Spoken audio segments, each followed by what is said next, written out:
आज देश के उस क्रांतिकारी का जन्मदिन है जिसने आजादी की ज्वालों को इतना भड़का दिया कि लोगों के दिलों में, जहन में, दिमाग में सिर्फ आजादी ही घूम रही थी।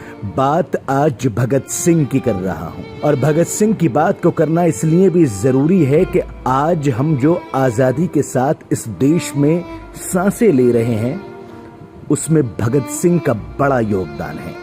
भगत सिंह का जन्म 28 सितंबर 1907 को लायरपुर जिले के बंगा चक नंबर 105 में हुआ था, जो कि अब पाकिस्तान में है।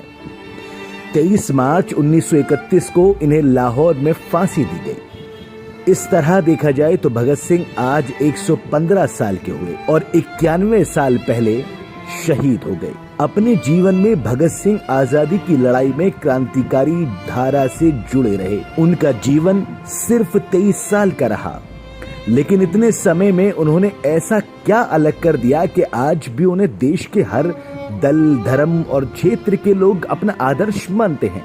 चलिए थोड़ी सी बात कर लेते हैं भगत सिंह के बारे में। आमतौर पर देखा जाता है कि लोग अपने जीवन की योजना बनाते हैं, लेकिन भगत सिंह ने अपने बलिदान की योजना बनाई। स्वतंत्रता आंदोलन में देश में फांसी का फंदा चुनकर सैकड़ों लोग वीरगति को प्राप्त हुए। भगत सिंह उनमें श्रेष्ठ इसलिए माने जाते हैं क्योंकि उन्होंने बलिदान को खुद अपनाया। अपना बलिदान देकर वो देश के लिए प्रेरणा स्रोत बन गए। उनका छोटा सा जीवन हजारों जिंदगियों पर भारी पड़ गया।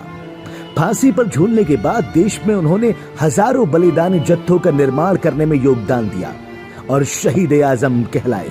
दरअसल असेंबली बम कांड की सुनवाई के पहले भगत सिंह और उनके साथियों की पहचान क्रांतिकारी संगठनों तक ही सीमित थी। देश के अंदर वो सब पहचाने तो जाते थे, लेकिन राष्ट्रीय स्तर पर जन सामान्य के लिए वो उतनी रुचि के विषय में नहीं थे। अदालती कार्रवाई के दौरान क्रांतिकारियों के विचार ने देश भर में खलबली मचा दी। रातों रात क्रांतिकारियों को राष्ट्रीय पहचान मिली। अब वो एक पार्टी और संगठन के नहीं, बल्कि देश भर की जनता की आंखों के तारे और देशभक्तों के दुलारे बन गए थे।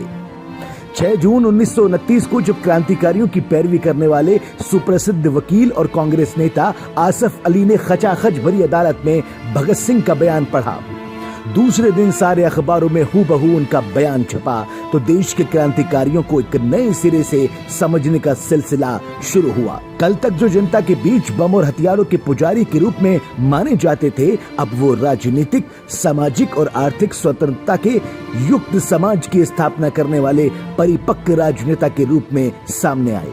अदालती कार्रवाई के दौरान क्रांतिकारियों की लोकप्रियता का ग्राफ दिनों दिन बढ़ता गया। भगत सिंह का बलिदान उनके जीवन से बड़ा बन गया। भगत सिंह की वीरगति प्राप्त करने के 91 साल बाद भी उन पर हर भाषा में लिखा जा रहा है। उनके बहुआयामी व्यक्तित्व की परिणाम है। भगत सिंह पर कुछ सालों में विलुप्त साहित्य लिखा गया। भगत सिंह पर अब तक 50 से ज्यादा पुस्तकें हिंदी, अंग्रेजी और दूसरी भाषाओं में प्रकाशित हो चुकी हैं। असंख्य लेख और शोध पत्र छपे। भगत सिंह को 23 मार्च 1931 में जब लाहौर में फांसी दी गई, तो दूसरे दिन कई अखबारों ने विशेष अंक निकाले, किताबें और बुकलेट लिखी। अपने जीवन के बलिदान के बाद भी भगत सिंह की लोकप्रियता शिखर पर रही। प्रेस ने क्रांतिकारियों के साथ ही भगत सिंह को भी खूब कवरेज दिया, लेकिन देखा जाता है कि भगत सिंह को अलग अलग रूपों में पेश किया जाता है। शासन से लेकर समाज तक अपने अपने तरीके से भगत सिंह को अपनाने की परंपरा चल रही है। कांग्रेस से लेकर वाम और अकाली दल तक भगत सिंह को जनता के सामने अपने राजनीतिक विचारों के अनुसार प्रस्तुत करते आए हैं, लेकिन भगत सिंह अभी तक लोगों के दिलों से नहीं निकले और न ही निकलने वाले हैं। भगत सिंह का जन्म पंजाब के एक जट सिख किसान के परिवार में हुआ। परिवार की आर्थिक स्थिति न तो बहुत बुरी थी और न बहुत अच्छी।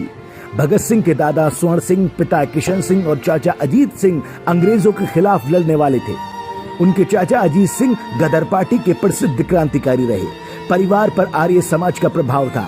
भगत सिंह का कुल जीवन 23 साल का था। इतनी कम उम्र में भी 8 वर्ष बचपन का समय है। लगभग 15 साल का उनका जीवन कई पड़ावों से गुजरा।